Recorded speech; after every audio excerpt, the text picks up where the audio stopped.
다 같이 묵도하심으로 주일 낮 예배 하나님께 드리도록 하겠습니다.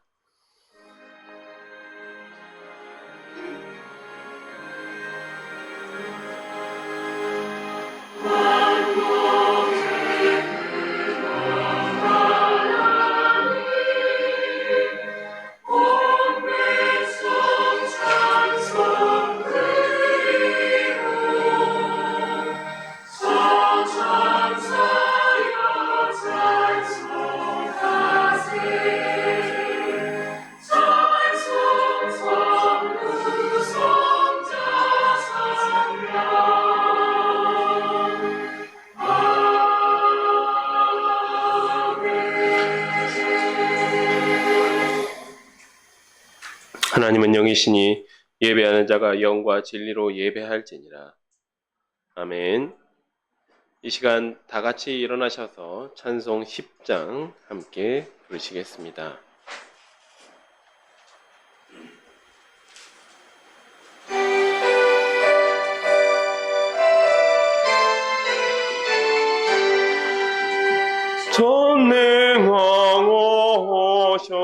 전능하오셔서 주 이름 찬송케 하옵소서. 영광과 권능의 성부여하셔서 우리를 다스려 주옵소서. 강생한 성자여 오셔서 기도를 들으소서. 택하신 백성들 복 내려 주시고 거룩한 마음을 주옵소서. 위로의 주 성령 오셔서 큰 증거 주옵소서. 전능한 주시여 각 사람 마음에서 떠나지 마시고 계십소서. 성삼위일체께 한없는 찬송을 드립니다. 존귀한 주님을 영광 중 배웠고 영원히 모시게 하옵소서. 아멘. 이 시간은 성시교독 교독문 16번 함께 교독하도록 하시겠습니다. 여호와여, 내가 주께 부르짖으오니 나의 반석이여 내게 귀를 막지 마소서. 주께서 내게 정령하시면 내가 무덤에 내려가는 자와 같을까 하나이까. 내가 주의 지성소를 향하여 나의 손을 들고 주께 부르짖을 때에 나의 간구하는 소리를 들으소서. 악인과 악을 행하는 자들과 함께 나를 끌어내지 마옵소서.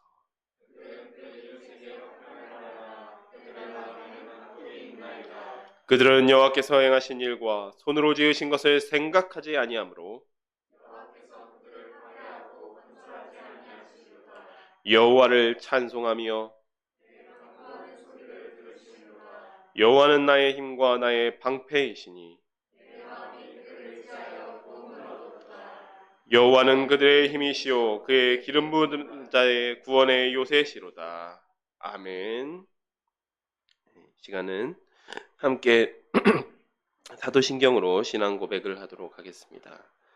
전능하사 천지를 만드신 하나님 아버지를 내가 믿사오며 그 외아들 우리 주 예수 그리스도를 믿사오니 이는 성령으로 잉태하사 동정녀 마리아에게 나시고 본디오 빌라도에게 고난을 받으사 십자가에 못 박혀 죽으시고 장사한 지 사흘 만에 죽은 자 가운데서 다시 살아나시며 하늘에 오르사 전능하신 하나님 우편에 앉아 계시다가 저리로서 산자와 죽은 자를 심판하러 오시리라.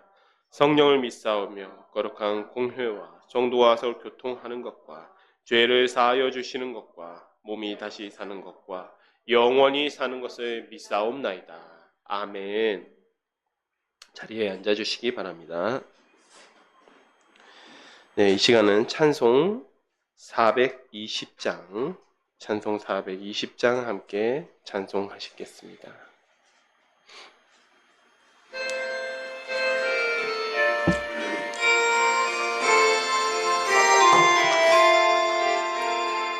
너 성결케 위해 늘 기도하며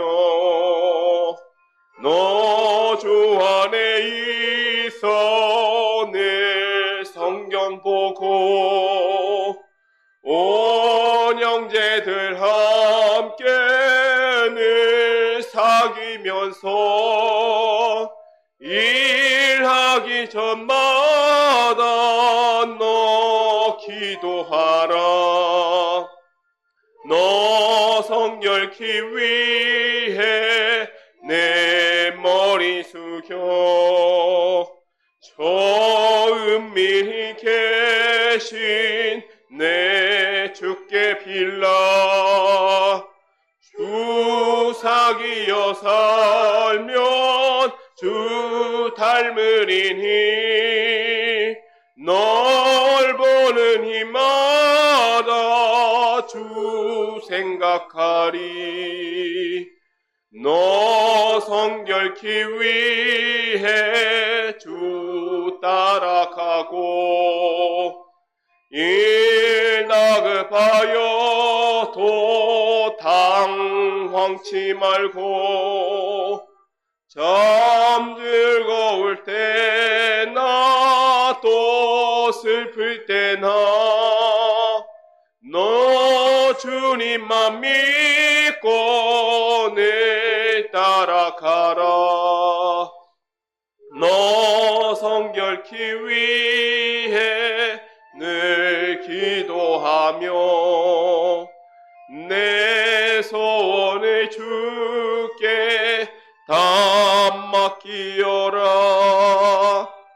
너 성령을 받아 주 섬겨 살면 저 천국에 가서 다 잘 신기리.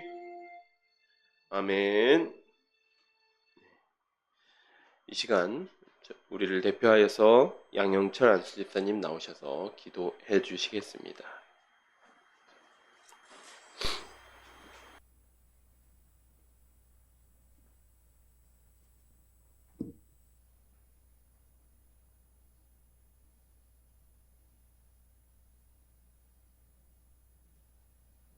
풍성하고 아름다운 계절, 가을을 허락하신 하나님 아버지, 거룩한 주일 하나님 전에서 예배드리게 하시니 감사합니다. 한결같은 주님의 큰 사랑과 은혜로 우리를 지켜주시고 보호하여 주심을 기억하며 하나님께 올려드리는 우리들의 예배를 기쁘게 받아 주옵소서. 하나님께서 베푸시는 사랑과 은혜가 지극함에도 불구하고 세상 속에서 알게 모르게 지었던 죄악들이 있습니다. 세상 일에 분주하고 영혼을 돌보는 일을 소홀히 하고 말씀대로 살지 못한 어리석고 연약한 우리를 용서하여 주옵소서. 우리의 죄를 자복하오니 긍휼히 여기시고 그리스도의 보혈로 깨끗이 씻어 주옵소서. 정결한 마음과 정결한 영으로 새롭게 되어 선물로 주시는 매일의 삶을 주님의 일에 사용하며 맡겨진 일을 신실하게 감당하게 하옵소서. 우리의 삶에 함께하여 주셔서 우리의 손길이 닿는 곳마다 은혜의 샘물이 흐르게 하시고 우리의 발길이 머무는 곳마다 주님의 향기가 퍼지게 하옵소서. 이 나라 대한민국을 위하여 기도합니다. 우리나라를 덮고 있는 어둠의 세력이 떠나가도록 예수님을 믿는 그리스도인들이 기도하여 회개하게 하옵소서. 우리 민족이 복음으로 연합하여 주님께 영광 돌리는 평화의 땅이 되게 하옵소서. 이 나라를 위해 기도함으로 복음의 불길이 타오르게 하사 모든 백성들이 하나님의 임재를 느끼며 살아가도록 은혜를 내려 주옵소서. 교회를 구원의 방주로 세워주신 하나님, 우리 인천 사랑교회를 세워가게 하시고 사랑해 주신 은혜에 감사합니다. 우리 인천 사랑교회가 말씀으로 사랑이 넘치며 날마다 말씀으로 세워지고 주님의 사랑이 우리 인천 사랑교회를 통해 더 많은 사람들에게 전해지게 하옵소서. 우리 모두가 최후 승리를 얻기까지 험한 십자가를 붙잡고 나아가 하나님의 선하시고 기뻐하시고 온전하신 뜻을 이루게 하옵소서. 말씀 사모하여 여기 모인 믿음의 사론의 청년들을 위하여 기도합니다. 특별히 지혜와 건강을 주시옵고 우리 사론의 청년들에게 주님을 향한 꿈과 비전을 주셔서 하나님의 영광을 위해 살아가게 하옵소서. 이 시간 예수 그리스도의 보혈의 공로를 의지하며 나아갑니다. 예배할 때 우리의 마음속에 있는 염려와 분주한 생각들이 정리되게 하시고 말씀 안에서 해답을 찾게 하시며 말씀이 굴송이처럼 달게 하시고 세상이 줄 수 없는 만족과 평안을 경험하는 귀한 시간이 되게 하옵소서. 변함없이 기도와 물질과 헌신으로 교회를 돕는 설교인들을 기억하시고 복내려 주옵소서. 말씀 전하는 박기호 간사의 앞날에도 하나님의 선한 손이 도우심이 항상 함께 하시기를 바라오며 이 모든 말씀 예수 그리스도 이름으로 기도드립니다.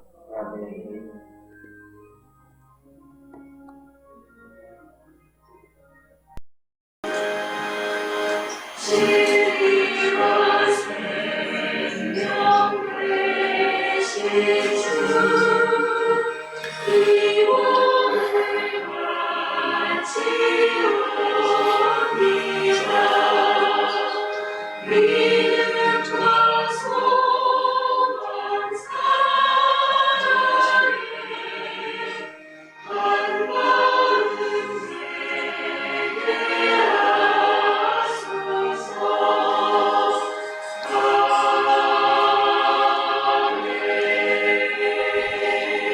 아멘. 이 시간 우리에게 주신 하나님의 말씀은 열왕기 하 23장 24절부터 26절까지 말씀입니다. 열왕기하 23장 24절부터 26절까지 말씀입니다. 구약성경 604페이지에 있습니다. 제가 봉독해 드리도록 하겠습니다. 요시아가 또 유다 땅과 예루살렘에 보이는 신접한 자와 점쟁이와 드라빔과 우상과 모든 가증한 것을 다 제거하였으니 이는 대제사장 hil기야가 여호와의 성전에서 발견한 책에 기록된 율법의 말씀을 이루려 함이라. 요시아와 같이 마음을 다하며 뜻을 다하며 힘을 다하여 모세의 모든 율법을 따라 여호와께로 돌이킨 왕은 요시아 전에도 없었고 후에도 그와 같은 자가 없었더라. 그러나 여호와께서 유다를 향하여 내리신 크게 타오르는 진노를 돌이키지 아니하셨으니 이는 므낫세가 여호와를 경노하게 한 그 모든 경노 때문이라. 아멘. 제가 기도하고 이렇게 말씀을 나누도록 하겠습니다. 하나님 아버지 참으로 감사드립니다. 오늘도 이렇게 귀한 날, 아름다운 날을 저에게 허락하여 주시니 감사드리며 이 아름다운 날에 주님의 그 아름다우심과 영광됨을 찬양할 수 있게 저희를 이 자리에 모이게 하심도 감사드립니다.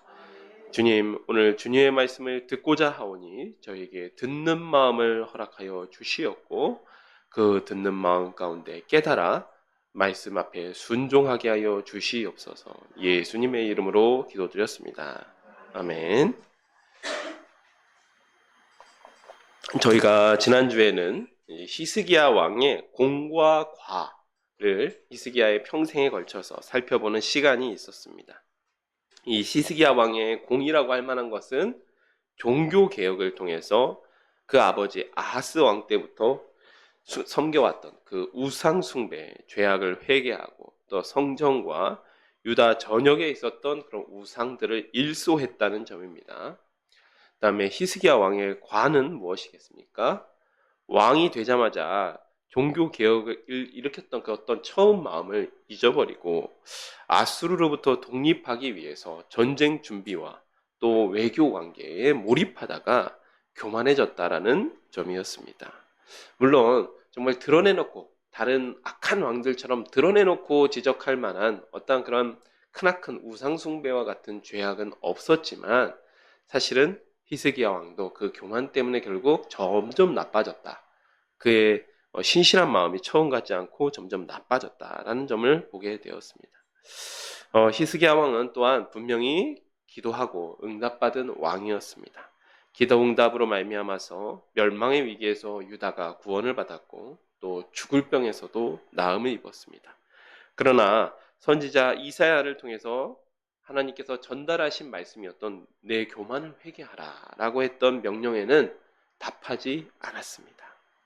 오늘 본문은 히스기야 기도로 응답받았던 히스기야가 기도 응답으로 연장되었던 그 15년의 삶 동안에 출생한 므낫세의 모든 죄악과 또 유다의 정말 마지막 불꽃, 마지막 등불이라고 할 만했던 요시야 왕에 대한 이야기를 들어보겠습니다. 열왕기하 21장 1절입니다. 므낫세가 왕이 될 때의 나이가 12세라 예루살렘에서 55년간 다스리니라. 그의 어머니의 이름은 헵시바더라. 므낫세가 여호와 보시기에 악을 행하여 여호와께서 이스라엘 자손 앞에서 쫓아내신 이방 사람의 가증한 일을 따라서 그의 아버지 히스기야가 헐어버린 산당들을 다시 세우며 이스라엘 왕 아합의 행위를 따라 바알을 위하여 제단을 쌓으며 아세라 목상을 만들며 하늘의 이롤 성신을 경배하여 섬기며 여호와께서 전에 이르시기를 내가 내 이름을 예루살렘에 두리라 하신 여호와의 성전에 제단들을 쌓고 또 여호와의 성전 두 마당에 하늘의 일월 성신을 위하여 제단들을 쌓고 또 자기 아들을 불 가운데로 지나가게 하며 점치며 사수를 행하며 신접한 자와 박수를 신임하여 여호와 보시기에 악을 많이 행하여 그 진노를 일으켰으며 또 자기가 만든 아로 새긴 아세라 목상을 성전에 세웠더라. 옛적에 여호와께서 이 성전에 대하여 다윗과 그의 아들 솔로몬에게 이르시기를 내가 예루살렘의 모든 지파 중에 택한 이 성경과 예루살렘에 내 이름을 영원히 둘지라. 만일 이스라엘이 나의 모든 명령과 나의 종 모세가 명령한 모든 율법을 지켜 행하면 내가 그들의 발로 다시는 그의 조상들에게 준 땅에서 떠나 유리하지 아니하게 하리라 하셨으나 이 백성이 듣지 아니하였고 므낫세의 꾀임을 받고 악을 행한 것이 여호와께서 이스라엘 자손 앞에서 멸하신 여러 민족보다 더 심하였더라. 네. 저희 1절에 보면 므낫세는 히스기야의 생명이 연장되었던 이 3년 차에 되는 태어난 아들입니다. 그러니까 히스기야가 42살에 얻은 천금 같은 아들이죠. 네. 요즘 같은 시대에 의학이 발전하고 사람들의 수명이 긴 시대에도 42살에 얻은 아들은 정말 귀한 아들, 그야말로 금지옥엽이라고 하죠. 정말 그렇게 키우는 아들일 텐데 그때 당시에 히스기야가 42살, 사실 이 당시에는 사실 언제 죽을지도 모르는 나이 아니겠습니까? 그런데 그때에 낳은 아들이었습니다. 또 심지어는 이 아들은 이 왕가의 나름의 적통이라고 할 수 있는 아들이죠. 정말 이 나라의 큰 경사가 태어난 겁니다. 이 큰 경사가 생긴 것입니다. 그런데 정말 이게 역설적으로도 이 므낫세가 유다 최악의 왕이 되었습니다. 또 심지어 통치 기간도 가장 긴 55년이라는 최장기간 통치했던 왕입니다. 그리고 이 므낫세에 대한 평가는 유다가 멸망한 가장 결정적인 원인을 제공한 사람이다라는 평가를 받았습니다. 아하스 같은 이상한 왕을 거쳐서 모처럼 만에 하나님 보시기에 모처럼 만에 히스기야라는 왕을 얻을 수 있었습니다. 왕을 세울 수 있었습니다. 그래서 히스기야가 들었던 평가가 그의 전후 유다 여러 왕 중에 그러한 자가 없었다. 비록 히스기야 왕의 관은 있었을지언정 그의 삶 전체적으로 보았을 때는 정말 그 그만한 사람 찾기가 어려웠다라는 평가를 들을 정도로 훌륭한 왕이 히스기야 왕이었는데, 곧바로 그 다음에 왕이 된 사람이 므낫세였습니다. 하필이면 최악의 왕인 므낫세가 왕이 되었기 때문에 유다는 가장 중요한 시기를 놓치게 되었습니다. 저도 참 이 역사서를 훑어보면서 가장 아쉬웠고 가장 안타까운 지점이 바로 이 지점인 것 같습니다. 만약이란 말은 사실 의미가 없지만 히스기야 뒤에도 요시야 같은 왕이 세워졌다라면 어쩌면 유다가 정말 그 통렬한 회개가 일어나고 그가 만국까지 이르지 않을 수 있지 않았을까라는 마음이 항상 드는 게 이 히스기야와 므낫세의 이 시절 같습니다. 이 므낫세가 행한 일을 하나하나 이 성경의 기자가 고발하고 있습니다. 기록하여서 고발하고 있습니다. 3절에 아버지가 헐어버린 산당 제사를 헐었다는 게 히스기야 왕의 큰 공적 중에 하나였는데, 그 헐어버린 산당을 다시 세웁니다. 유다의 고질적인 병폐였던 산당 제사를 없애고 정화시킨 인물이 아버지였는데, 고작 한 세대 만에 산당 예배가 부활합니다. 또 바알의 제단을 쌓고 아세라 목상을 만듭니다.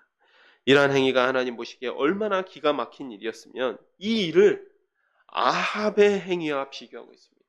아합은 이미 죽어서 썩어서 흙이 된 지가 오래되었습니다.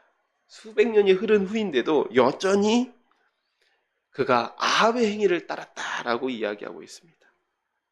또 이 바알과 아세라 숭배를 이 국가 시책으로 삼은 것으로 보입니다. 또한 1월 성신에게 경배합니다. 심지어 1월 성신에게 드렸던 그 우상의 숭배는 5절에 성전 두 마당, 여기서 두 마당은 성전의 안뜰과 바깥뜰을 말씀하시는 것입니다. 이 두 마당에 제단을 쌓고 1월 성신을 경배합니다. 이 태양 숭배와 관련되어 있습니다. 그리고 이것은 혼합주의입니다. 성전에서 특히 이러한 제단을 쌓았다는 점에서 이 종교 혼합주의, 하나님과 겸하여서 이 태양 숭배를 하고 있었다라는 것을 이야기하고 있습니다. 또 그의 할아버지였던 아하스처럼 하나님께서 가장 가증히 여셨던 몰렉에게 자녀를 제물로 드렸습니다. 또 이 므낫세의 가장 최악의 행동이 있습니다. 이 바로 성전을 더럽혔다라는 점인데, 5절, 방금 전에 말씀드린 것처럼 성전 두 마당에 1월 성신을 위한 제단만을 쌓았던 것이 아니라 7절에 보면 아세라 목상을 성전에 세웁니다. 여러분들, 우리가 성경을 읽다 보면 역대에 우상 숭배를 했던 왕들은 굉장히 많습니다. 그런데 어떤 왕이라도 감히 성전에다 이 아세라 목산을 세울 생각을 했던 왕이 없습니다. 심지어 이 아하스같이 정말 이상했던 왕들조차도 이 성전의 기물을 자기 마음대로 개조시킨다든지, 또 다메섹에 가서 배워온 이 아수르의 우상 섬기는 방식들을 배워와서 성전에 적용시켰던 그 정도였지, 감히 성전에 우상을 세울 생각은 하지 못하였는데, 이 그 시초에 해당되는 인물이 므낫세였습니다. 대부분의 우상 숭배는 이 솔로몬이 처음에 우상 숭배를 하기 시작했던 그 멸망산이라고 하죠. 이 예루살렘의 맞은편에 있는 산입니다. 그 멸망산이 신약 성경에 오면 감람산입니다. 감람산인데, 예수님께서 올라가셨던 감람산 같지는 않고 이 감람산 한 자락, 감람산이 세 개의 봉우리가 있습니다. 그 한 자락이 이제 멸망산이었는데, 주로 그 멸망산에서 우상 숭배를 하였는데 대놓고 성전에 아세라 목상을 세우고 우상 숭배를 했다라는 것입니다. 근데 이것을 우리가 그냥 지나칠 수만은 없는 사실입니다. 이 아세라 목상은 사실 워낙 이 성경 곳곳에 나오기 때문에 우리가 쉽게 지나칠 수 있는 부분인데, 여기서 정말 기가 막힌 사실은 무엇이냐면, 아세라 목상은, 이 아세라라는 신은 가나안의 여신이죠. 여신입니다. 보통 어떤 신이랑 짝꿍입니까? 바알 신과 짝꿍입니다. 그런데 이게 이 아세라라는 여신이 각 민족의 어떤 그 토착 신앙에 따라서 바알과 짝꿍이 되기도 하고, 엘이라고 하는 가나안의 토착신, 이 엘은 엘로힘 할 때 엘이 아니라 가나안의 토착신 엘인데, 그 엘이라고 하는 신하고 또 짝꿍신이기도 합니다. 그러니까 항상 이 아세라 신의 특징은 뭐냐면 남편 신이 있어요. 그 이야기는 어떤 이야기겠습니까? 성전에 아세라 목상을 세웠다라는 이야기는 실제로 하나님을 남신으로, 아세라를 여신으로 섬겼다라는 것입니다. 예. 그래서 실제로 진짜 이러했냐 했더니 이 성서 고고학이 발전하면서 여러 가지 유물들이 이제 출토되기 시작하는데, 실제로 보면 하나님을 남신으로, 아세라를 여신으로 섬겼던 그런 흔적들이 발견된다라는 것입니다. 그야말로 이 하나님을 모독하는 행위이죠. 하나님은 스스로 존재하시는 하나님이시다. 심지어 어떠한 형상이라도 그 형상을 하나님이라고 만들지도 말아라 라고 말씀하셨던 분이 하나님이신데, 그 하나님 배우자를 만들어줬던 것이죠. 정말 기가 막힌 일이죠. 예. 어떤 생각으로 이런 일들을 하였겠습니까? 유다 백성이, 또 므낫세가 보기에 우리가 하나님만 섬기니까 너무 이게 참 그렇지 않냐. 이 주변의 민족들을 보니까 다 남신 여신 짝꿍으로 섬기더라. 우리도 남신 여신 모두 함께 다 섬기면 2배로 복을 받지 않겠느냐. 이렇게 생각을 했던 것이죠. 네, 이처럼 성경에서는 바알과 아세라가 함께 등장하기도 하고, 또한 아세라만 등장하기도 하는 이유인데, 그만큼 아세라가 성경 곳곳에 등장하는데 그 장면은 이 아세라 신을 여신으로, 하나님의 배우자 신으로 섬겼다라고 이해하시면 될 것 같습니다. 얼마나 하나님께서 모욕을 받으셨으면 9절 유다 백성과 므낫세가 악을 행한 것이 이스라엘 자손 앞에서 멸족하신 가나안의 민족들, 가나안 칠족속들 보다도 훨씬 더 심했다라고 이야기하고 계십니다. 10절입니다.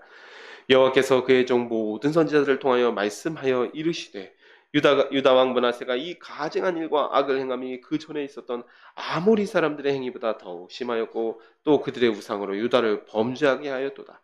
그러므로 이스라엘의 하나님 여호와가 말하노니 이제 이스라엘과 유다의 재앙을 내리니 듣는 자가 2귀가 울리리라. 내가 사마리아를 잰 줄과 아합 집을 달인 보던 추를 예루살렘에 베풀고, 또 사람이 그릇을 씻어 엎음같이 예루살렘을 씻어버릴지라. 내가 나의 기업에서 남은 자들을 버려 그들의 원수의 손에 넘긴즉 그들이 모든 원수에게 노략거리와 겁탈거리가 되리니, 이는 애굽에서 나온 그의 조상 때부터 오늘까지 내가 보기에 악을 행하여 나의 진노를 일으켰음이니라 하였더라. 므낫세가 유다에게 범죄하게 하여 여호와께서 보시기에 악을 행한 것 외에도 또 무죄한 자의 피를 심히 많이 흘려 예루살렘 이 끝에서 저 끝까지 가득하게 하였더라. 므낫세의 남은 사적과 그가 행한 모든 일과 범한지는 유다 왕 역대 지략에 기록되지 아니하였느냐. 므낫세가 그의 조상들과 함께 잠에 그의 동굴 동산 곧 우사의 동산에 장사되고 그의 아들 아몬이 대신하여 왕이 되니라. 이 죄를 짓는 것도 모자라서 이 므낫세는 백성까지도 꿰어서, 왕이 솔선수범을 하니까 백성까지도 꿰어서 범죄하게 한 인물입니다. 또한 그때 당시에 모든 선지자들이 이 므낫세에게 심판의 말씀을 전했다라고 기록되어 있는데, 심판의 말씀을 전하였습니다. 그래서 그 심판의 말씀이 12절 듣는 자마다 2귀가 울린다, 이 말씀입니다. 즉 이 심판의 말씀이 너무 공포스럽고 두려워서 이 말씀이 선포되면 2귀가 울릴 정도로 무서운 하나님의 심판의 말씀이 선포되었다라는 이야기. 또한 그 므낫세가 아합을 따라서 바알과 아세라를 숭배한 것처럼 당연히 하나님께서는 아합 집에 내렸던 그 기준대로, 그 다림줄의 그 기준대로 므낫세를 심판하시겠다, 달아보시겠다라고 말씀하십니다. 그 결과가 무엇입니까? 그릇을 씻어 엎음같이, 사람들이 설거지할 때 그릇을 씻어서 엎어놓지 않습니까? 물기를 빼려고. 그처럼 예루살렘을 씻어서 한번 뒤집어 엎겠다라고 말씀하십니다.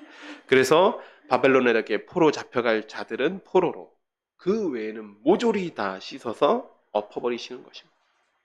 그리고 16절 므낫세의 범죄에 그에게 충언을 했던, 또 심판의 말씀을 했던 왕이시여 그러하시면 아니 되옵니다. 왕이시여 절대로 그러시면 안 됩니다. 하나님께서 얼마나 진노하시겠습니까? 라고 이야기했던 수많은 선지자들을 죽여서 무죄한 자의 피를 심히 많이 흘렸습니다.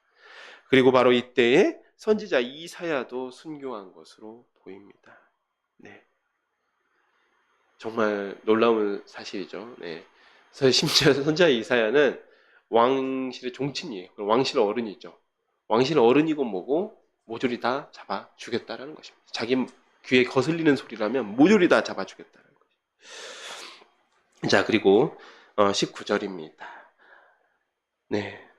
아몬이 왕이 될 때 나이가 22세라 예루살렘에서 2년간 다스리니라. 그의 어머니의 이름은 무슬레메 시오 욥바 하루스의 딸이더라. 아몬이 그의 아버지 므낫세의 행함같이 여호와 보시기에 악을 행하되 그의 아버지가 행한 모든 길로 행하여 그의 아버지가 섬기던 우상을 섬겨 그것들에게 경배하고 그의 조상들의 하나님 여호와를 버리고 그 길로 행하지 아니하더니 그의 신복들이 그에게 반역하여 왕을 궁중에서 죽이매 그 국민이 아몬을 반역한 사람들을 다 죽이고 그의 아들 요시야를 대신하여 왕을 삼았더라. 아몬이 행한 바 남은 바 사적은 유다 왕 역대지략에 기록되지 아니하였느냐. 아몬이 우사의 동상 자기 머실에 장사되고 그의 아들 요시야가 대신하여 왕이 되니라. 이 아몬이라는 사람은 아주 짧게 통치하죠. 22세 왕이 되었다가 이 신하들의 반란으로 2년 만에 암살을 당합니다. 근데 이 아몬이라는 이름의 뜻이 조금 특이한데요. 아몬이라는 이름이 이제 좀 귀엽다, 사랑스럽다 이런 뜻이라고 합니다. 또 한 가지 뜻이 더 있는데 이거 역시도 굉장히 그 아몬의 이름으로 유력한 것인데 애굽의 우상을 뜻하기도 합니다. 여러분들 얼마 전에 우리가 함께 살펴본 이 나훔서에서 노아몬이 멸망했다라는 말이 기억나실 것입니다. 노아몬이라고 하는 지명이 있었죠. 이 노아몬이 애굽의 테베라고 했습니다. 테베 지역을 아수르가 점령했다 그 이야기였는데 노아몬의 아몬이 애굽 신의 이름입니다. 그처럼 므낫세가 워낙 광범위하게 우상 숭배를 했고 거의 혼합주의, 종교 혼합주의를 적극적으로 행했기 때문에 그 아들의 이름도 아몬으로 정했어요. 그러니까 애굽 신의 이름을 따와서 아몬이라고 했을 가능성이 있습니다. 또한 므낫세도 그의 아버지 히스기야가 42살에 얻은 아들이었죠. 그런데 이 아몬도 므낫세가 45살에 얻은 아들이었습니다. 그런데 45살에 왕이 되었다는 점에서 이 아몬이 정말 그 므낫세가 늦둥이로 계속 이제 뭐 공주만 낳았는지는 잘 모르겠지만 늦둥이로 아들을 얻었을 수도 있지만 그 전에도 아들이 있었을 수도 있죠. 아들이 있었을 수 있습니다. 그런데 아몬이 왕이 됩니다. 그래서 여기서 반란이 일어났다고 하는데 그래서 일부 학자들 같은 경우에는 이 왕실 안에서 파벌 싸움 혹은 우리나라 역사에서도 보는 왕자의 난 같은 그런 반란 사건이 일어나서 왕이 암살당했다라고 하는 그런 가능성도 제기하고 있습니다.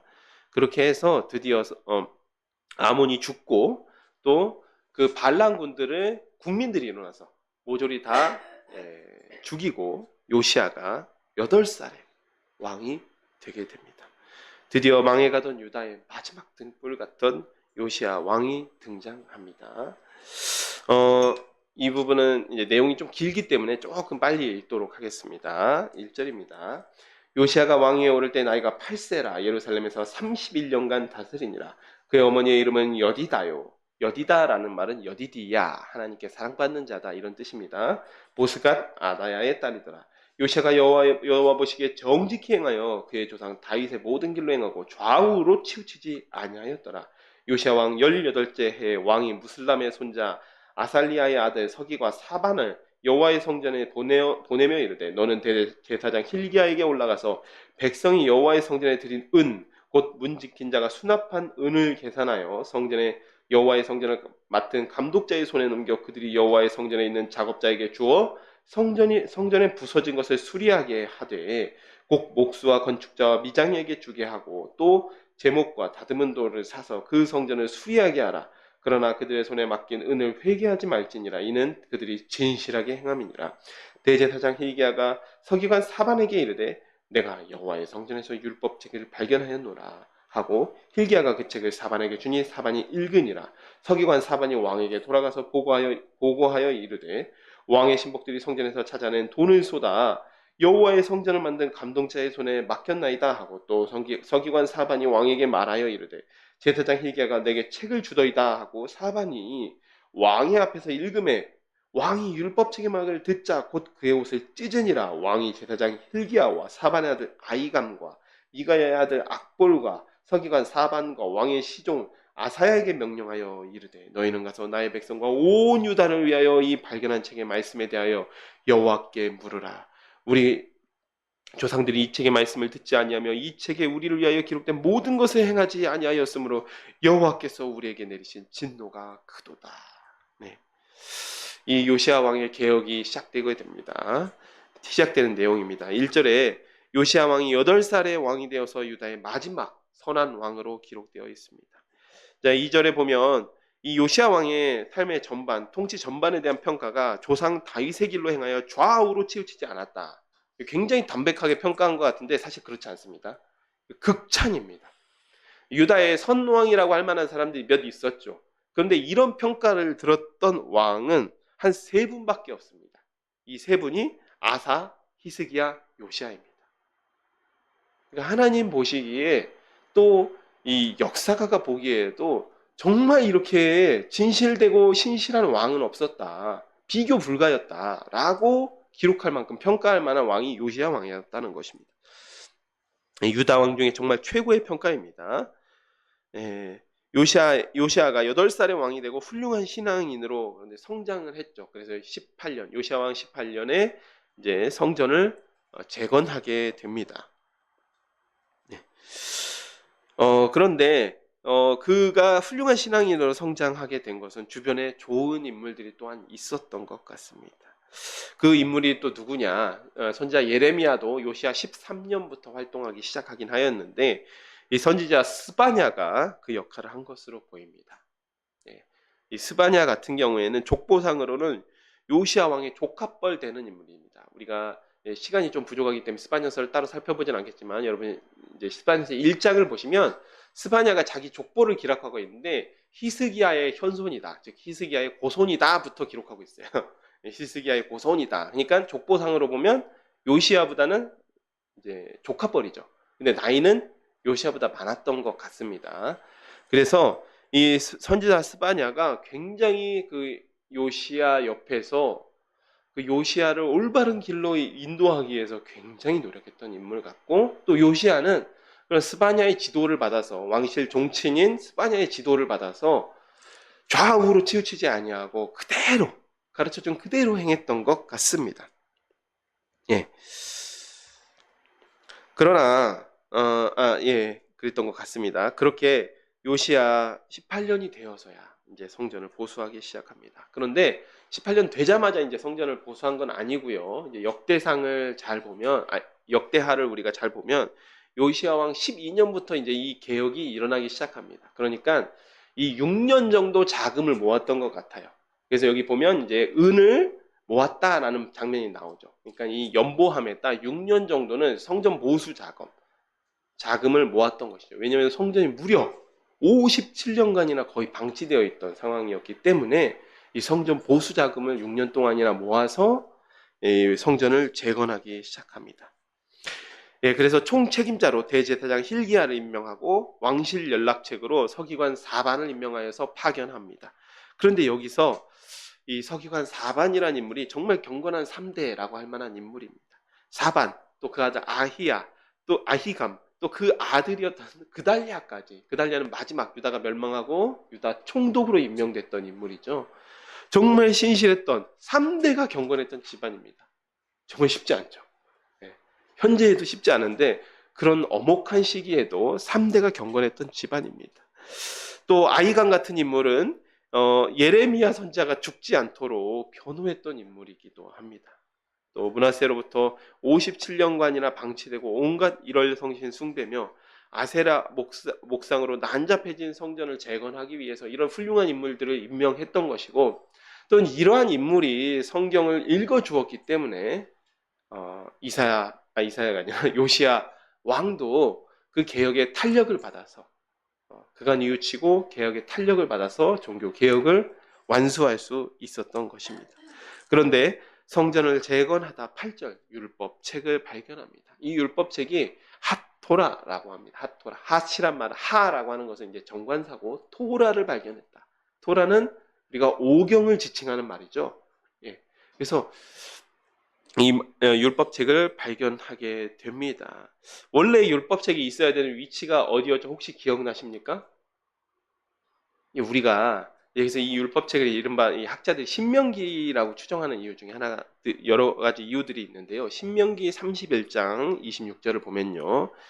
찾아보지는 않겠습니다. 원래는 언약궤 옆에 펼쳐져야 있어요. 언약궤 옆에 두어야 되는 것이 율법책입니다.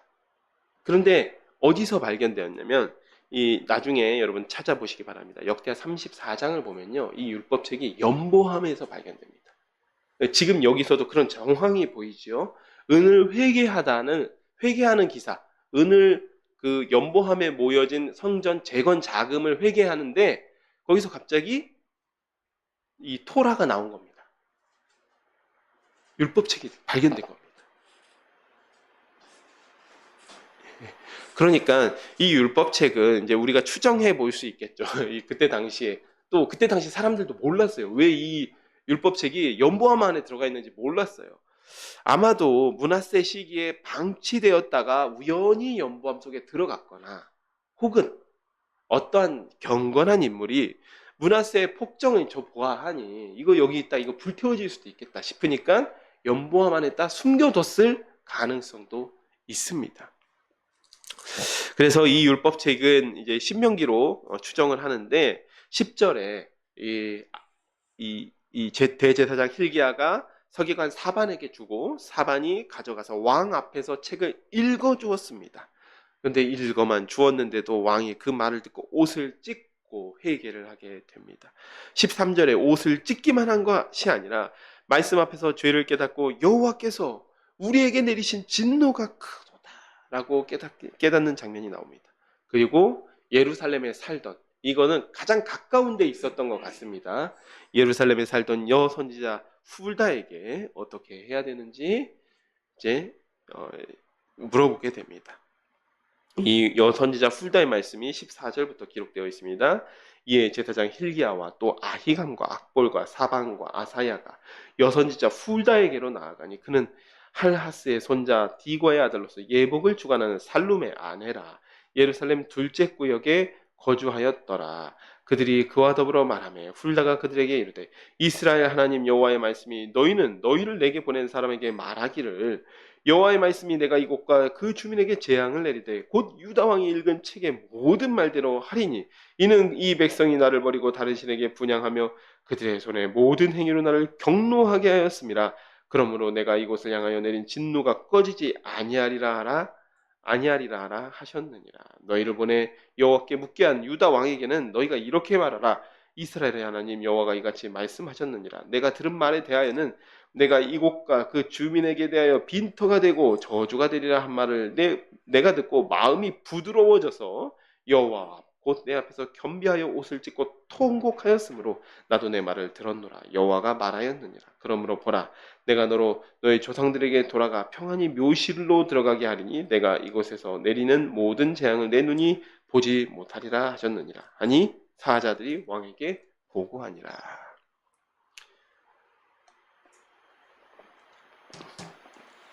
여선지자 훌다의 말씀이 16절 요시야 내가 읽은 대로 재앙을 유다에게 내리겠다.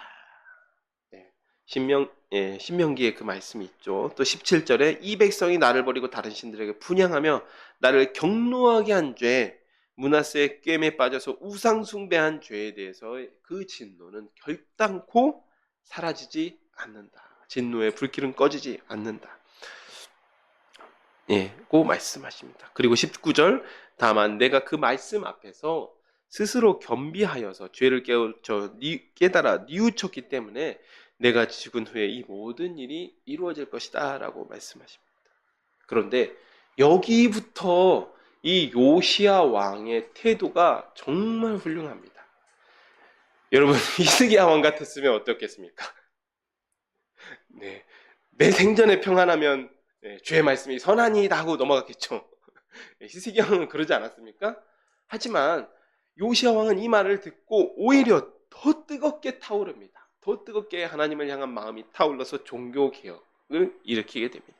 이 종교개혁도 스바냐 선지자의 지도를 받아서 이루어진 일로 보입니다. 왜냐하면 이 스바냐서를 보면 스바냐 선지자가 지적하는 그 우상숭배 행태들이 있습니다. 그런데 그 모든 행태들이 이 열왕기하 23장에 그 스바냐 선자가 지적했던 그 우상숭배 행태들을 정화하고 우상의 제단들을 철폐하는 모습들을 요시야 왕이 보여주게 됩니다. 자, 그래서 23장 1절부터 한번 보도록 하겠습니다. 왕이 보내 유다와 예루살렘의 모든 장로를 자기에게 모으고 이에 왕이 예루살렘 성전에 올라가매 유다 모든 사람과 예루살렘 주민과 제사장들과 선지자들과 모든 백성이 노소를 막론하고 다 왕과 함께 앉으라. 왕이 여호와의 성전에서 발견한 언약책의 모든 말씀을 읽어 무리의 귀에 들리고 자기만 읽은 게 아닙니다. 요시야 왕이 자기만 읽은 게 아니라 우리 함께 회개하자, 함께 돌아가자 하여 장로들을 모으고 백성을 모으고 그들 앞에서 역시 율법책을 읽어주었다라는 것입니다. 왕이 단위에 서서 여호와의 앞에서 언약을 세우되 마음을 다하고 뜻을 다하여 여호와께 순종하고 그의 계명과 법도와 율례를 지켜 이 책에 기록된 이 언약의 말씀을 이루게 하리라 하매 백성이 그 언약을 따르기로 하니라. 왕이 대제사장 hil기야와 모든 부제사장들과 문을 지킨 자들에게 명령하여 바알과 아세라와 하늘의 1월 성신을 위하여 만든 모든 그들을 여호와의 성전에서 내다가 예루살렘 바깥 기드론 밭에서 불사르고 그것들의 재를 베델로 가져가게 하고 옛적에 유다 왕들이 세워서 유다 모든 성읍과 예루살렘 주의 산당들에서 분향하여 우상을 섬기게 한 제사장들을 폐하며 또 바알과 해와 달과 별대와 하늘의 모든 별에게 분향하는 자들을 폐하고 또 여호와의 성전에서 아세라상을 내다가 예루살렘 바깥 기드론 시내로 가져가 거기에서 불사르고 빻아서 가루를 만들어 그 가루를 평민의 묘지에 뿌리고 또 여호와의 성전 가운데 남창의 집을 헐었으니 그곳은 여인이 아세라를 위하여 휘장을 짜는 처소였더라. 또 유다 각 성읍에서 모든 제사장들을 불러 모으고 또 제사장이 분향하던 산당을 게바에서부터 브엘세바까지 더럽게 하고 또 성문의 산당들을 헐어버렸으니 이 산당들은 그 성읍의 지도자 여호수아의 대문 어기 곧 성문 왼쪽에 있었더라. 산당들의 제사장들은 예루살렘 여호와의 제단에 올라가지 못하고 다만 그의 형제 중에서 무교봉을 먹을 뿐이었더라.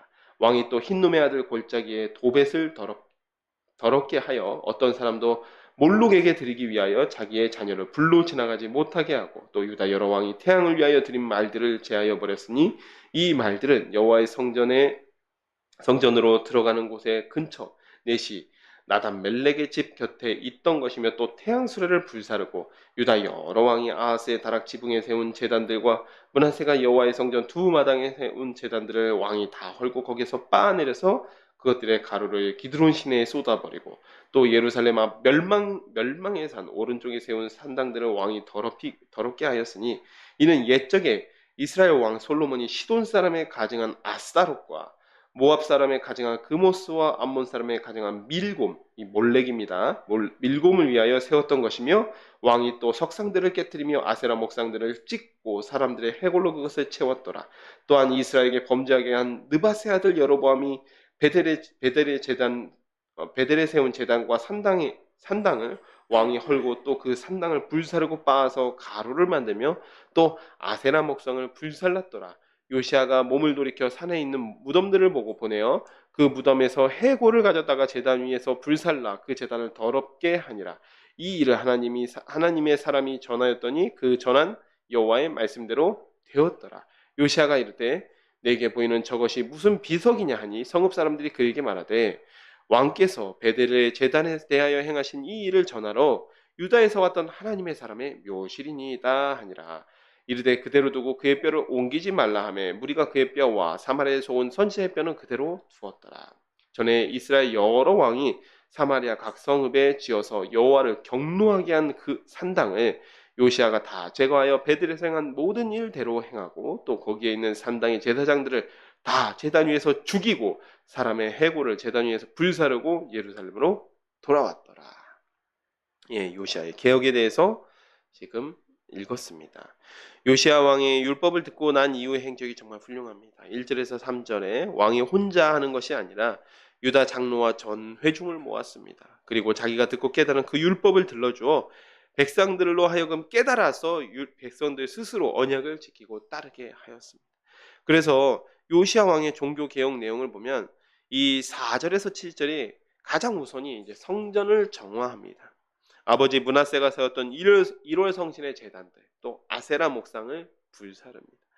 그런데 7절에 보면 정말 기가 막힌 것이 므낫세 시절의 성전 안에서 아세라를 위한 남창의 집이 있었다라는 것입니다. 이 남창이라는 것은 이제 여기 보면 이 뒤에 또 아세라를 위해서 휘장을 짜는 여사제들이 있었는데 그 집을 헐었다라고 하는데, 이 아세라를 위해서 음란하게 이 제사를 드렸던, 나름 그들의 그 우상숭배 예배를 드렸던 이 남창과 여자 사제들이 있었다는 거죠. 그리고 이 남창들 같은 경우에는 이 동성 성관계, 남색하는 자라고 하죠. 이 남색의 대상이 되기도 하였다고 합니다. 정말 이 하나님의 성전을 어디까지 망가뜨릴 수 있는지 보여줬던 인물이 므낫세입니다. 그리고 그 집을 헐었습니다. 요시야 개혁과 별개로 정말 할 말이 없는 장면입니다. 하나님의 꺼지지 않는 진노가 이해가 되는 장면이 아닐 수가 없습니다. 또 8절부터 9절 히스기야에 이어서 산당 제사를 철폐합니다. 또 8절에 이 게바라는 지역이 나오는데, 이 게바는 어디냐면 북이스라엘의 베델 근처입니다. 그러니까 이 말은 무슨 말이냐, 남유다의 최북단을 이야기해요. 최북단 경계를 이야기하는데, 남유다 최북단부터 또 남단이었던 부엘세바까지 전국적으로 산당 예배를 철폐했다라고 하는 지점입니다. 또 9절에 산당 제사를 드리던 제사장도 있었는데, 그들이 산당을 철폐한 후에 예루살렘 성전에는 드리지 않고 원래 제사장 몫이었던 무교병만 먹게 하여서 생계를 이어가게 했다라는 것이 나오는데, 여기서 나온 제사장은 정말 놀랍게도 그러니까 이 산당 제사가 이제 우상 숭배의 제사도 이루어졌는데, 여기서 제사장들이 아론의 가문 제사장들 같습니다. 왜냐하면 무교병을 주어서 먹게 했다라고 했죠. 이 무교병을 먹는 제사장은 아론의 가문 제사장들밖에 먹을 수 없습니다. 그러니까 요시야가 산당 제사를 철폐하고 보니까 이 산당에서 생계를 이어가고 있던 제사장들이 너무 많은 거예요. 심지어 그들이 우상 숭배에 동참하긴 했지만 차마 요시야가 아론 가문의 제사장들은 자기 손으로 죽이기가 어려우니까 성전의 출입만 금하고 무교병을 주어서 최소한으로 생계를 이어갈 수 있게만 해주었다라고 하는 내용이 지금 기록되고 있는 것입니다. 이건 역시도 기가 찬 내용이죠. 아론의 가문 제사장들도 산당의 우상 숭배에 동참하였다라고 간접적으로 지금 이야기하고 있는 것입니다. 므낫세와 아몬 때 얼마나 므낫세와 아몬이 백성들을 이 꼬여낸 꿰매 빠진 그 죄가 컸는지 제사장들조차 분별하지 못하고 산당 제사에서 집례하는 일이 비일비재했다는 것을 이야기하고 있습니다. 그리고 10절에서 14절 각종 우상을 철폐합니다. 10절에는 몰렉을 위한 인신제사를 없앴다라고 하는 것이고, 11절 유다 여러 왕이 한두 사람이 아니죠. 유다 여러 왕이 숭배했던 태양 숭배를 하던 말과 수레를 불태웁니다. 또 12절 아하스가 지붕에 세웠던 제단, 또 므낫세가 성전에 세웠던 제단을 헐어버립니다. 또 13절에 예루살렘 맞은편 멸망산, 감람산의 한 봉우리라고 했죠. 이 멸망산에서 솔로몬 시대부터 섬기던 그 우상의 산당들을 모조리 다 부숴버립니다. 그래서 그 14절에 해골을 채웠다라고 하는 기사는 이 죽은 해골을 던져서 이방신을 섬기던 그 제단을 모조리 다 더럽혔다라고 하는 내용입니다. 자, 그리고 15절부터 20절에 이 종교개혁의 대미가 나옵니다. 이 대미가 나오는데, 이미 망한 북이스라엘의 베델까지 올라가서 우상을 없앴다라고 이야기하고 있습니다. 여러분, 그런데 이때 당시에 베델은요 아수르의 영토였습니다. 근데 다행히도 요시야 12년에 아수르의 최전성기를 이뤘던 아슈르바니팔 2세라고 하는 왕이 죽게 됩니다.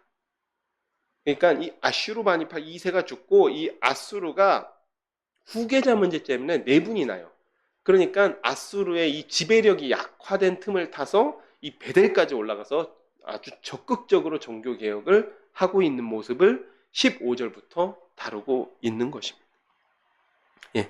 그래서 그리고 이때 당시에 베델은 이미 에살핫돈 왕, 아슈르 바니팔 이전의 왕이 전대 왕이 에살핫돈인데, 에살핫돈이 바벨론과 아람의 이방인들을 이미 이주시켜서 혼혈 정책, 종교 혼합 정책을 펼친 상태였습니다.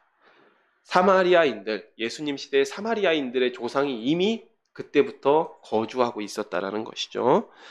그럼에도 불구하고 요시아는 베델까지 올라가서 개혁을 완수합니다. 13장에 여로보암이 베델의 금송아지 우상을 만들고 한 300년에서 350년 정도 흐르고 나서 요시아가 등장해서 그때 당시에 하나님의 사람이 했던 예언을 이루게 됩니다.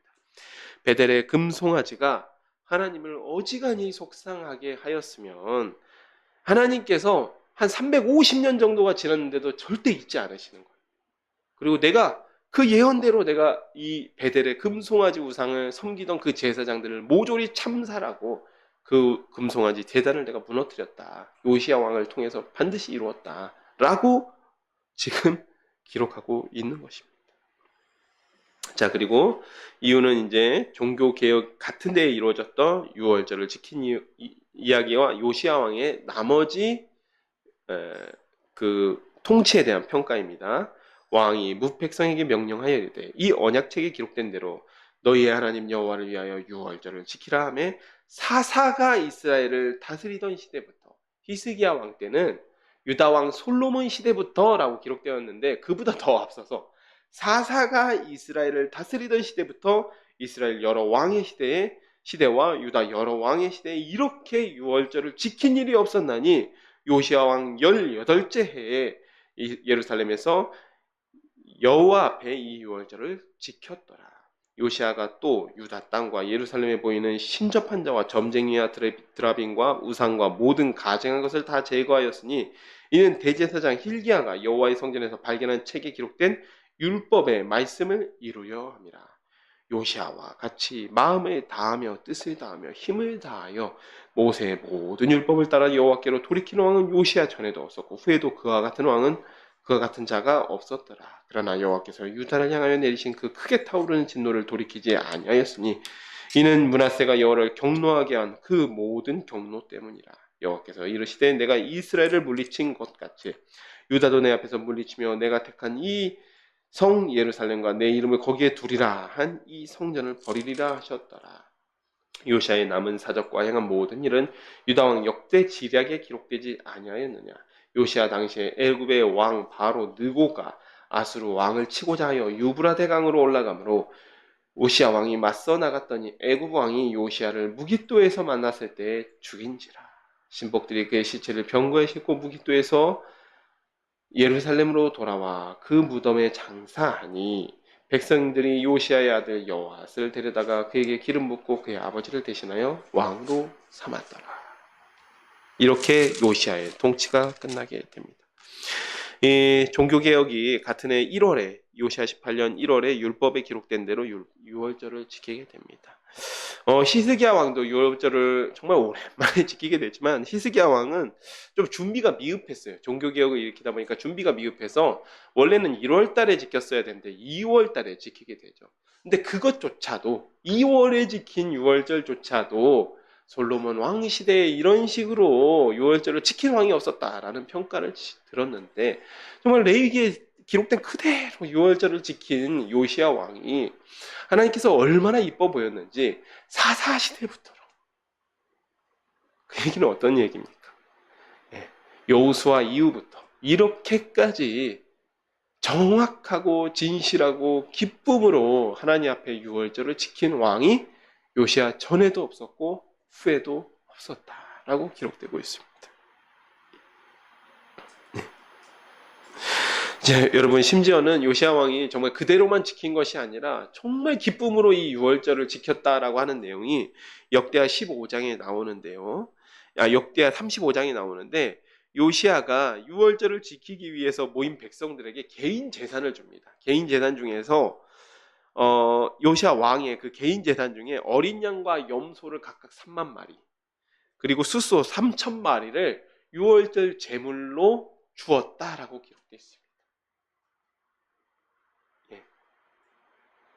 그러니까 요시야 왕은 이 유월절을 제대로 지키게 된 게 너무나 기쁘니까 자기 재산 털어서 백성들에게 이거 유월절 제물로 해라 라고 나누어 줄 정도로 진실되고 하나님 앞에서 유월절을 지키는 왕이었다는 것이죠.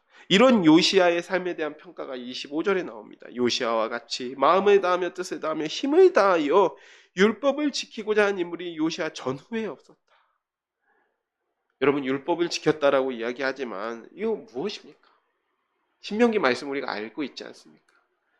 하나님께서 모세에게 명령하신 그대로 하나님을 사랑했다. 이것이 요시야 왕에 대한 평가입니다.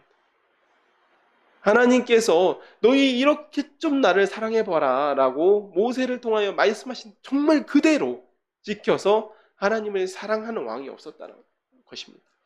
제가 개인적으로 평가하기에는 이 부분에 대해서는 다윗보다도 나은 왕이 요시야입니다.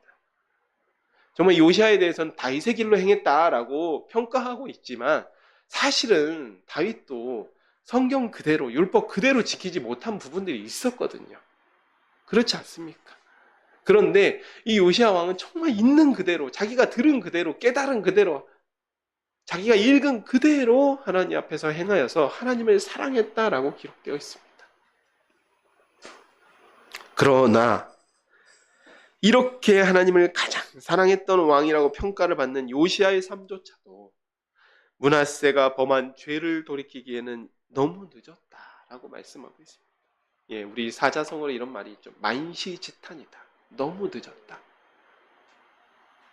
요시야와 같은 왕이 조금 일찍, 혹은 므낫세 대신 요시야 같은 왕이 일어났다면 하나님께서도 그 뜻을 돌이키실 수 있었을지도 모르겠지만 이미 므낫세가 이 유다가 전역에 끼친 악영향이 너무나 깊었기 때문에 요시야같이 이런 신실하고 전무후무한 하나님을 사랑했던 왕이 등장했음에도 불구하고 하나님께서 그 뜻을 돌이키지 않았다라고 기록하고 있습니다. 자, 28절부터 30절은 요시야 왕의 비극적인 죽음을 다루고 있습니다. 너무나 아까운 인물이 39살 나이에 요절합니다. 29절에는 무기또 전투에서 전사했다고 기록되고 있습니다. 이때가 BC 609년입니다. 그런데 이 이제 배경을 보면요, BC 612년에 바벨론이 니느웨를 함락시킵니다. 그리고 당시 아수르 잔당들이 하란으로 천도해서 농성을 합니다. 그런데 나보폴라살이 하란마저 함락시키자 애굽의 바로 느고가 아수르와 연합해서 바벨론을 치려고 합니다. 여기 보면 아수르 왕을 치고자 했다라고 29절에 기록되어 있는데, 이 성경의 경우에는 보통은 이런 경우가 있습니다. 이제 꼭 아수르 왕이 아니더라도 아수르를 멸망시키고 아수르 땅을 차지하면 아수르 왕이다라고 칭해주는 그런 경우가 있습니다. 이 바벨론 왕도 마찬가지인데 성경에 이제 곳곳에 등장하는 경우입니다. 그래서 사실 여기는 아수르랑 싸우러 간 게 아니라 바벨론의 나보폴라살이랑 싸우러 간 것입니다. 네. 그렇게 바벨론을 치려고 올라가는 느고의 앞을 가로막습니다. 그랬다가 요시야가 죽임을 당하죠. 요시야 같은 경우는 왜 요시야가 이 전쟁에 끼어들었나 하면, 요시야가 아버지나 할아버지는 친아수르 정책, 완전 죄송합니다, 아수르의 거의 종처럼 부림을 당했던 왕이 므낫세 왕이었습니다. 그리고 그때 당시에는 아수르의 최전성기, 가장 힘이 강할 때였어요. 그런데 이 요시야 왕은 아수르로부터 독립하고 반아수르 정책을 펼치거든요. 그러다 보니까 이 바벨론이 모처럼 기운을 떨치고 일어나서 아수르의 수도 니느웨를 멸망시키고 하란까지도 함락시켰는데, 여기서 바벨론이 혹시라도 이 연합군에 당해버리면 이 모처럼 만에 온 독립의 기회가 날아가 버리는 것입니다. 그렇기 때문에 이 바벨론을 돕기 위해서 또 유다의 독립을 이루기 위해서, 완전한 독립을 이루기 위해서 요시아가 이 전쟁에 끼어들었다가 이 애굽 왕 바로 느고에게 죽임을 당하게 됩니다. 정말 이는 요시아 한 사람이 죽은 것이 아니라 정말 유다의 마지막 등불이 꺼져버린 사건이라고 할 수 있습니다.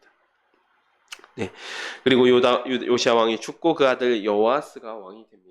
31절입니다. 여호아스가 왕이 될 때 나이가 23세라 예루살렘에서 석 달간 다스리니라. 그의 어머니의 이름은 하무달이라 림나 예레미야의 딸이더라. 선지자 예레미야 아닙니다. 여호아스가 그의 조상들의 모든 행위대로 여호와 보시기에 악을 행하였더니 바로 느고가 그를 하맛 땅 리블라에 가두어두고 예루살렘에서 왕이 되지 못하게 하고 또 그 나라로 100달란트와 금 1달란트를 벌금으로 내게 하고 바로 느고가 요시아의 아들 엘리야김을 그의 아버지 요시아를 대신하여 왕으로 삼고 그의 이름을 고쳐 여호야김이라 하고 여호아스를 애굽으로 잡아갔더니 그가 거기서 죽으니라. 여호야김이 은과 금을 바로에게 주니라. 그가 바로 느고의 명령대로 그에게 그 돈을 주기 위하여 나라에 부과하되 백성들 각 사람의 힘대로 액수를 정하고 은금을 징수하였더라. 요시아 왕이 죽고 그 아들 여호아스가 왕이 됩니다. 왕으로는 석 달밖에 다스리지 않았지만 그 평가가 악을 행하였다라고 기록되어 있습니다. 그리고 바벨론과의 전쟁에서 돌아온 느고가 아하스를 폐위시키고 여호야김을 즉위시키고 조공을 바치게 합니다. 그리고 여기서 조공은 유다 모든 백성에게 부과했다라고 하죠. 세금으로 부과했습니다. 굉장히 유다 백성들에게 이거 큰 부담이 되었던 세금이 되어버렸습니다. 사랑하는 샤론의 가족 여러분, 오늘 므낫세부터 요시아까지 정말 극과 극의 인물이죠. 극과 극의 인물을 살펴보았습니다. 므낫세는 우상 숭배를 했을 뿐만 아니라 하나님께서 가장 가증히 여기시는 인신 제사를 자기 아들로 왕자로 드렸던 인물입니다. 또한 하나님의 성전에 아세라 목상과 1월 성신의 제단을 세웠던 최초의 인물입니다. 그의 지세에는 온갖 우상 숭배뿐만 아니라 종교 혼합주의의 극치를 볼 수 있었습니다.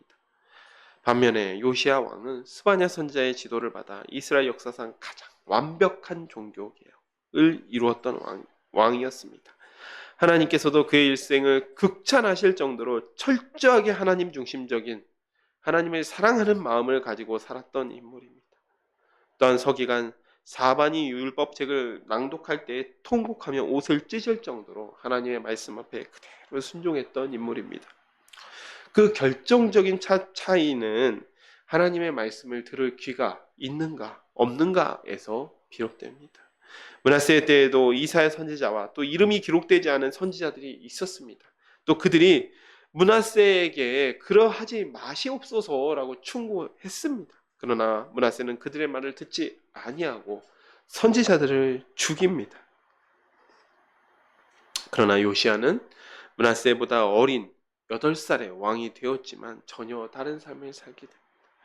율법책을 들으며 하나님의 마음을 깨닫게 되었고 하나님의 뜻대로 살려고 노력했습니다. 신명기에서 모세가 당부한 내 마음을 다하고 뜻을 다하고 힘을 다하여 하나님 여호와 하나님을 사랑하라 하신 그대로의 말씀을 실천하였던 인물이 요시아였습니다. 사랑하는 여러분, 우리도 동일하게 또 동일한 말씀 앞에 서 있습니다. 므낫세는 하나님을 대적하며 모욕했지만 요시아는 하나님의 말씀을 듣고 하나님을 사랑하였습니다. 이 시간 오직 듣는 귀를 주셔서 마음을 다하고 뜻을 다하고 힘을 다하여 요시아처럼 하나님을 사랑하는 샤론의 가족 여러분이 되기를 축복드리면서 제가 기도하고 말씀을 맺도록 하겠습니다. 기도하겠습니다. 하나님 아버지 참으로 감사드립니다. 오늘 극과 극의 인물 므낫세와 요시아라는 인물을 살펴보게 됩니다. 주님, 므낫세는 정말 하나님을 격분하게 하고 경노하게 하고 므낫세 때문에 결코 그 진노를 돌이키지 아니하리라라고 말씀하실 정도로 최악의 인물이었다면 요시아는 마음을 다하고 뜻을 다하고 힘을 다하여 하나님을 사랑했던 인물로 기록되고 있습니다. 주님, 그 두 사람 모두 하나님의 말씀 앞에 있었고 하나님의 선지자가 전한 말씀을 들었던 왕들입니다. 그러나 그들은 어떤 한 사람은 깨닫는 마음이 없었고 어느 한 사람은 듣는 귀가 있었습니다. 주님, 이 시간 저에게도 깨닫는 마음, 듣는 마음을 허락하여 주시옵소서. 주님, 그 말씀을 그대로 우리의 마음 앞에, 마음속에 담아두고 그 말씀 앞에 순종하여 우리의 모든 삶이 하나님 모시기에 마음을 다하고 뜻을 다하고 힘을 다하여 주 여호와를 사랑하였다라고 기록될 수 있는 그러한 평가를 들을 수 있는 우리 샤론의 가족들이 되게 하여 주시옵소서. 예수님의 이름으로 기도드렸습니다. 아멘. 이 시간은 함께 찬양 218장 찬양하시면서 준비하신 예물 하나님께 드리도록 하겠습니다.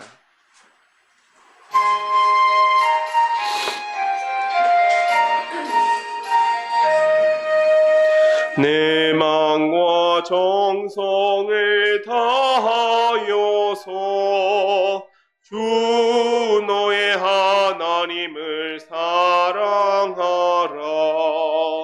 내 몸을 아끼고 사랑하되 형제와 이웃을 사랑하라. 주께서 우리 계명하시니 그 명령 따라서 살아가리.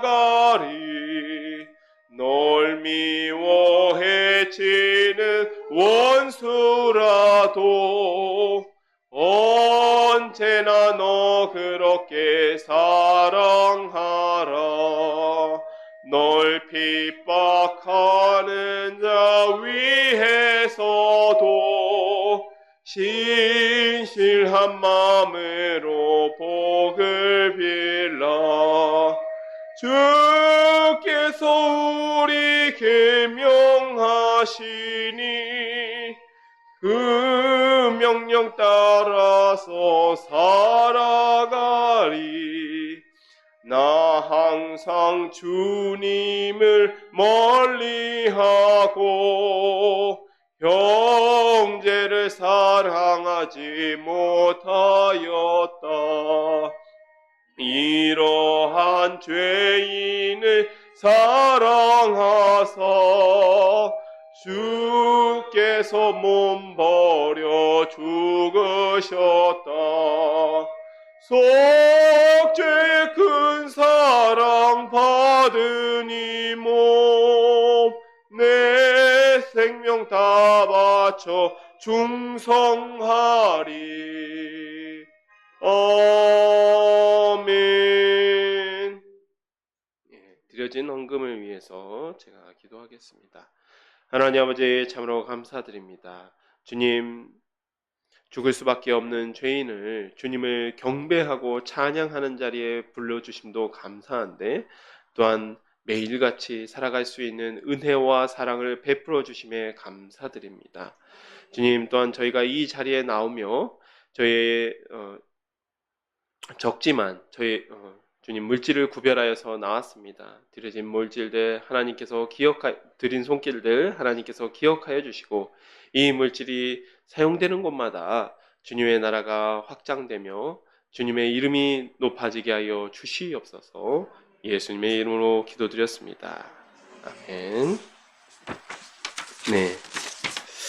오늘 우리 샤론교회 예배에 참석하신 여러분 모두를 주님의 이름으로 환영하며 하나님의 은혜와 진리가 함께 하시기를 축복합니다.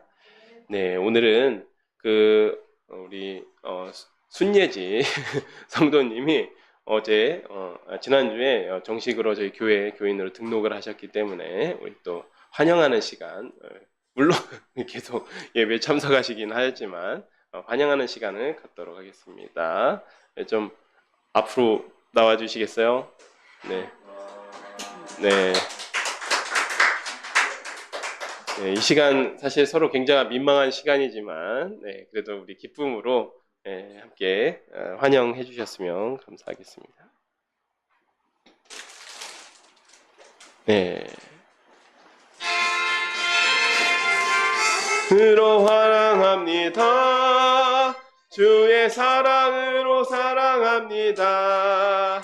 형제 안에서 주의 영광을 보내 주의 사랑으로 사랑합니다. 주의 사랑으로 사랑합니다. 주의 사랑으로 환영합니다. 자매 안에서 주의 영광을 보내 주의 사랑으로 환영합니다. 네, 제가 약속하지만 선물과 사진.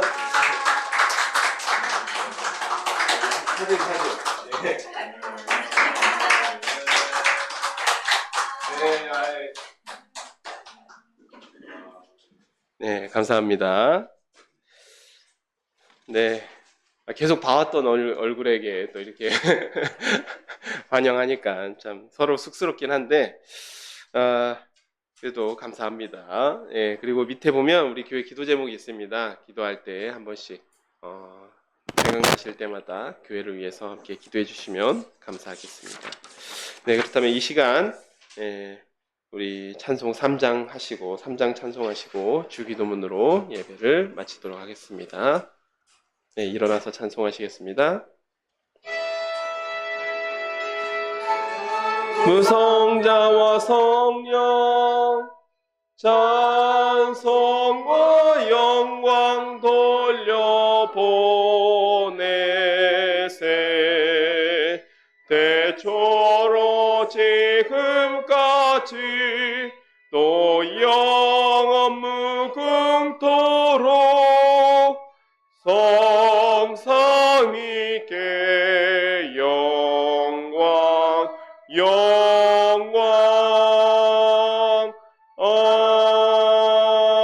아멘. 하늘에 계신 우리 아버지여, 이름이 거룩히 여김을 받으시오며 나라가 임하시오며 뜻이 하늘에서 이루어진 것 같이 땅에서도 이루어지이다. 오늘 우리에게 일용할 양식을 주시옵고 우리가 우리에게 죄 지은 자를 사하여 준 것 같이 우리 죄를 사하여 주시옵고 우리를 시험에 들게 하지 마시옵고 다만 악에서 구하시옵소서. 나라와 권세와 영광이 아버지께 영원히 있사옵나이다. 아멘.